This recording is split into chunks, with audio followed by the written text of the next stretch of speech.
So Thomas asked if I could go through my Mesa Boogie collection, if you want to call it that, or my Mesa Boogie amps.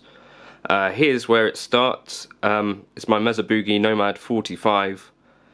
I think I bought this when I was about 17, second hand from Manson's guitar shop. It was my first kind of proper amp. Before that I had a Crate GX65, which is like a solid state thing. And I think I had a Marshall AVT 150 valve state, a head and cabinet, 4x12. But this is the amp that I used live and all that sort of stuff through university and after, and did sort of my first paid gigs with this. Now I find that the clean channel is perhaps not got as much life as some of the other Mesa Boogies that I've got, but the drive channel I still think is really special, especially with single coils, and I think this is one of their more underrated amps. You read quite a lot of, well, semi-negative things about them online. I don't know if that's from people that are expecting to do like metal or heavy stuff on them, but for blues and fusion and rock stuff, I think the Nomad's really quite special. Certainly special for me anyway. So yeah, that's the Mesa Nomad. Moving over here, we have the Mesa Boogie Electro with this sort of custom maple charcoal flame thing grill. This amp I bought second hand off of a YouTuber, I think he is, Tony McKenzie. I bought it on eBay. I think it's been converted from the US, so I think that was part of the reason why I got it slightly cheaper than it would have been. But also, similar to the Nomad, I think the Electro is sort of one of the secret weapons in the Mesa Boogie camp, if you will.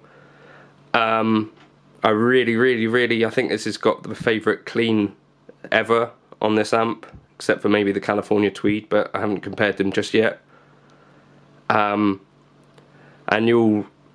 if you watch this channel at all, you'll know that I've struggled for a while to find a drive pedal that paired with it nicely, just because of the sparkle and the cleanness of the drive channel. Does mean that some drive pedals can sound a bit spiky and thin and brittle. But yeah, that's that one.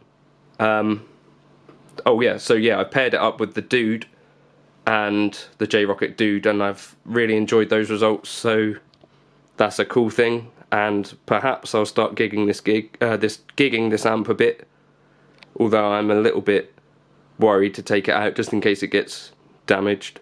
I mean, it's quite a pretty thing. Then I got the Mesa Boogie Mark 525. These are the Mesa amps I still have. I'll just do a little bit of chat around what else I've had after this. And this is the Mark 525. I bought this when I became a Mesa Boogie artist. Never played a Mark series amp in real life. I've only played, models of them, whether on the Helix or the Kemper, and never really. I can't say that I ever thought that those were tones that I really liked when I tried the modelers. When I tried the amp in real life, I can see it's a completely different thing. So the clean channel, especially on this amp, I really enjoy. It's got the clean, fat and the crunch modes. I think that fat clean on the Mark 525 is a really special little channel. And then on the drive side of things, I use the Mark II C Plus the most. And if you look at my graphic EQ settings, they're very much different to what you might usually see. I think you're probably used to seeing like the common V shape for more scooped tones. Since I'm a single player, that's totally not what I go for. So at the moment this is kind of set for blues or jazz kind of stuff, and that gives me like a boost in the low end, so kind of a smooth rolled off tone. But yeah, I really enjoy this amp, and the reverb on it especially is fantastic. And then we move on to the latest and greatest. So this is the amp that I wanted when I got in touch with Mesa Boogie and said that I'd love to be involved in some way, which led to me becoming a Mesa Boogie artist. This is the California Tweed, and it's in this custom, I think it's called Fawn Slub. Really quite pretty. Quite a special amp.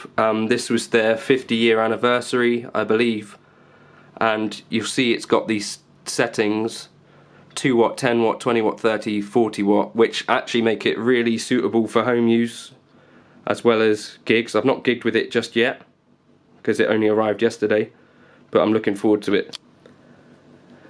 Other amps that I've had from Mesa Boogie, I had a Mesa Boogie Lone Star, which again has a great clean and a great drive and awesome reverb.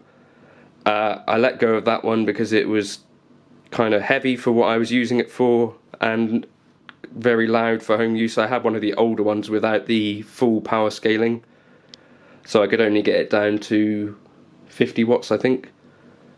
The later ones now you can move it down to 10 watts, which would be perhaps more appropriate, and you can get them in the 1x12, which I might consider. And I've also had a Mesa Boogie Blue Angel, which is the maybe kind of similar to the Electro in that it's a simple, and the California Tweed, but a simple single channel design. Not the Electro actually is a single channel, so more similar to the California Tweed, I guess. But it's a single channel, quite a loud amp again. So I had a head and 4x12 cabinet for that, and I let that one go as well just because it was too much for home use. So all of the amps that I've got here now I can use at home and on a gig and get good tones, so that's basically why I've got this selection. But yeah, hopefully that's vaguely interesting.